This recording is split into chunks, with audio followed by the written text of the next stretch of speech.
beloved, Boss Mike Severa.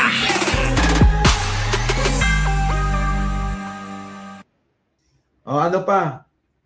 Eto. Rodrigo Duterte sa Yun. Dali. Si Digong. Si Digong. Natakot. Akala ko ba'y matapang ito? Sabi niya, dito lang ako haharap. Dito lang ako magpapakita. Ang gobyerno lang, ang batas lang, ang hustisya lang. Daming sinasabi. Diba?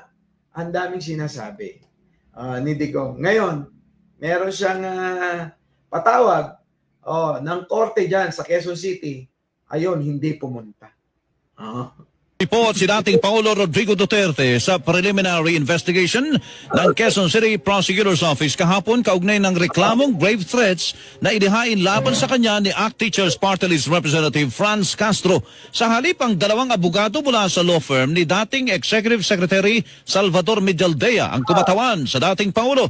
Sinabi ng dalawang abogado ng dating Pangulo na wala pang natatanggap si Duterte na sabpina at kopya ng reklamo ni Alibay lang. Alibay yan. Alibay ng lolo niya. Diba? Alibay yan. Alam mo na may kaso ka eh. Alam nga naman hindi mo naman yan pinapamonitor kung may darating na subpoena.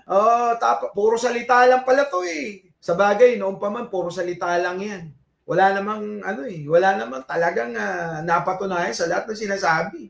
Diba? Ano ba ang ginawa niya? Di pagpapatayin yung mga mahihirap nating kababayan. Yun lang yun. Ano pa ginawa niya? Di yung mga sinasabi niyang drug lord na papatayin niya, ayun, drug lord pa rin. Diba? Yung iba pinatakas. Ano pa? Ngawa ng ngawa. Noong eleksyon, pupunta ng diba? Pupunta ng South China Sea, South China Sea tuloy. Ng WPS, mag-jet ski. Ginawa ba? Wala. Dapat maghiwalay na talaga sila, Duterte at Marcos. Masisira ang administrasyon ng PBBM. Ako sang-ayon. Kasi noon pa naman dapat yan. Di ba? Baka nakatulog kaya hindi natanggap. Lahat sila nakatulog. Di ba? Dapat yung mga alipores niya, yung mga tagasunod niyang yung mga tagapalakpak niya. Di ba? Kada sasabihin niya, magjo-joke na tatlo asawa niya, palakpakan pa rin yung mga tanga. Di ba? Yung ganun kasimple, tingnan mo, tuwan-tuwa yung mga tanga eh, di ba? Alam nyo kasi ganyan ginagawang tanga yung mga naniniwala dyan. Di ba? Ginagawa na silang tanga, tuwan-tuwa pa.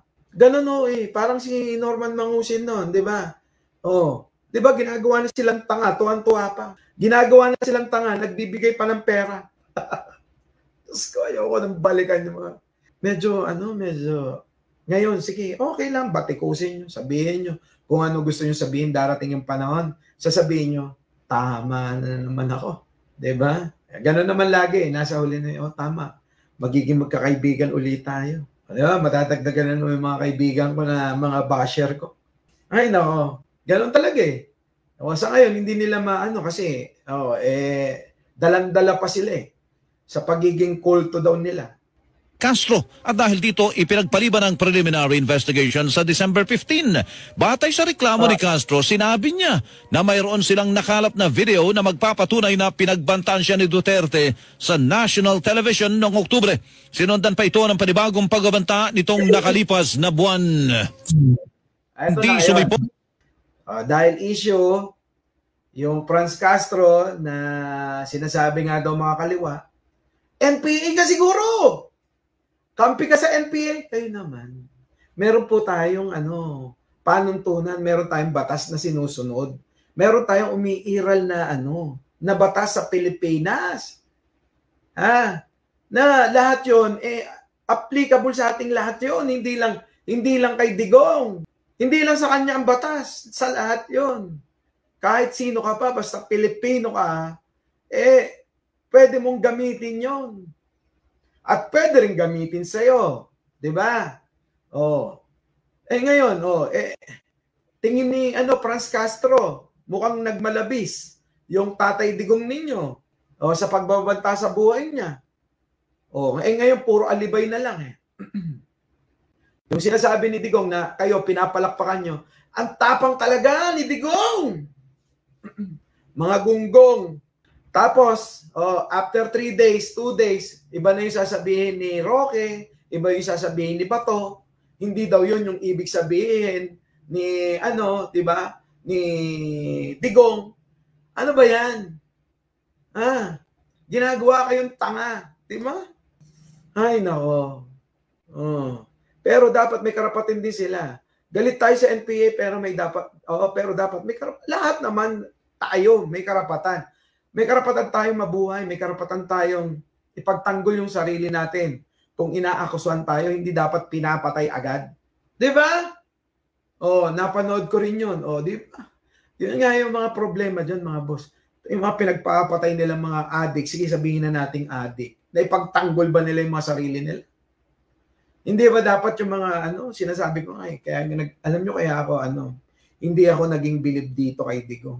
Yung mga pinagpapapatay niya, yung mga ordinaryong mga kababayan natin. 'Di ba? Tapos makikita natin kapicturan niya yung mga big time drug lord. Kayo masaya ng ganon? Nasaan yung mga utak nyo? Hindi ko alam kung bakit may mga tao pa rin talaga? Gusto nyo pa rin yung ganon? Siguro dahil hindi siguro kamag-anak niyo yung mga pinatay, hindi siguro nadamay yung mga kapamilya nyo, pero ilagay nyo yung isuot nyo yung mga sapatos ng pamilya ng mga nabiktima niyan. EJK. Yung EJK ni Pangulong Duterte nyo. Nangako si Digong na ipagpapatuloy niya yung nasimulan ni Joma, kaya nag-appoint siya ng 4 na NPA sa gabinete. Na ngayon ay tinutuligsan nila yung NPA. Naglagay yan ng mga dating mga dati hindi pa nga sigurado na wala na sa sa pagiging membro diyan sa CPP pero may narinig ba sila? Wala. Maraming galit, maraming mga syempre. Wala Ganun talaga Maraming tangat bobo Maniwala kayo. Sige. Paniwalaan nyo ng paniwalaan yung nyo, tatay nyo. Diyos ko po, binaon na ang Pilipinas sa utang. Wala namang ginawa sa Pilipinas. Kundi, manakot. Sabi, wala nang nagdadaan. Di ba? Nakita nyo naman. Tahimik. Paano tinakot mo ng tinakot yung mga tao? Ay, nako. Parang ito lang yan. Parami ng parami. Ito. Panoorin nyo to, Itong mga pulis na pumasok sa droga. Ano naman ba to? Tungkulan naman daw sa mga pulis na involved sa drug trade. Ano ba yung sinabi? Nabi ko nang patayin na ninyo. Huwag na ninyong hintayin. Huwag mo nang ikurti-kurti yan. Patayin mo. Ay, nako. Ngayon, eto na. Yung parami na ng parami. Talagang bumabatikos, sa mga, alam nyo yun, alam nyo sinungaling na tao. Yung sinabi niya ngayon, makakalimutan niya sa susunod na mga araw Makakalimutan niya. Iba na naman yung sasabihin niya sa susunod na araw. Ganon yung mga sinungaling. Oo. Ay, ano yan? Inunahan pang investigasyon ng ICC? How do you deal with these idiots? They have the guns. They have the built-in arrogance, belligerent. Hindi, ihulog mo. 2 days later. Out of frustration, masabi. Kita nyo.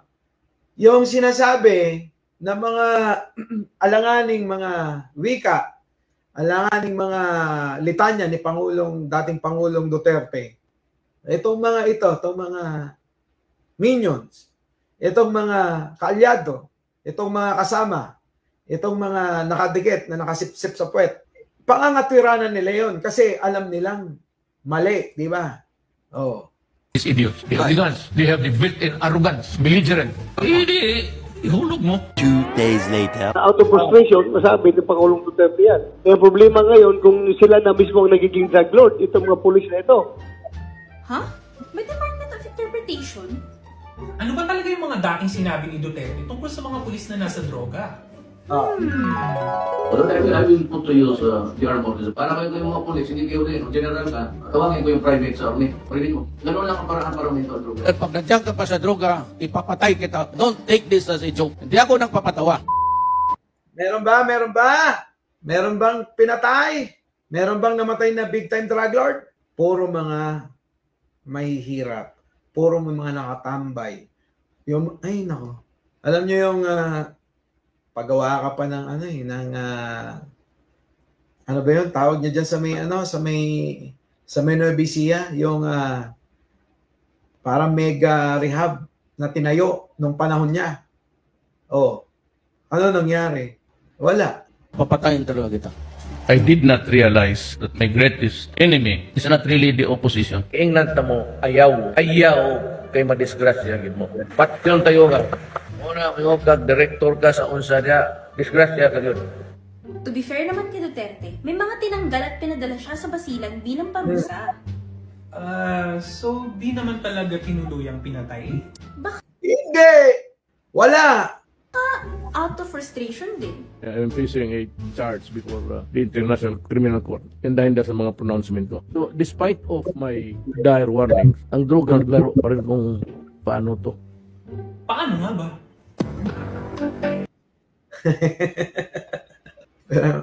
Asa na yung 3 to 6 months.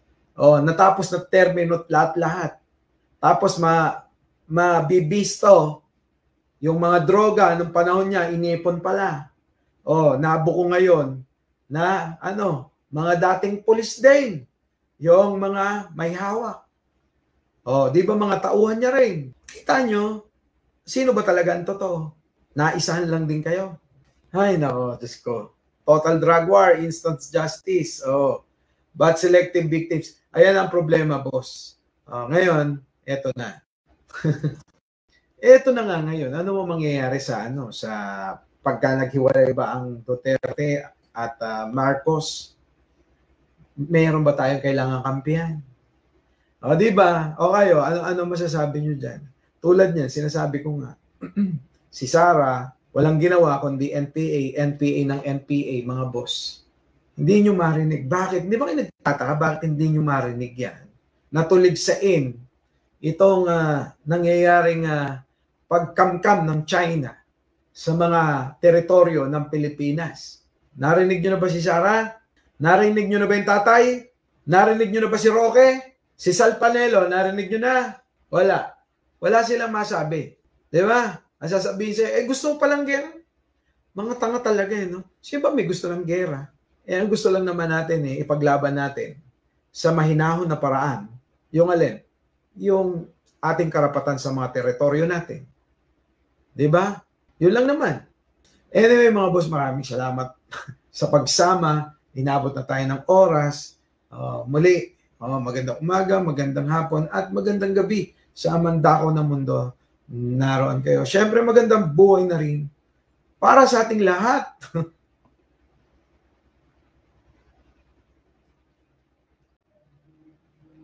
Our beloved Boss Mike Severa.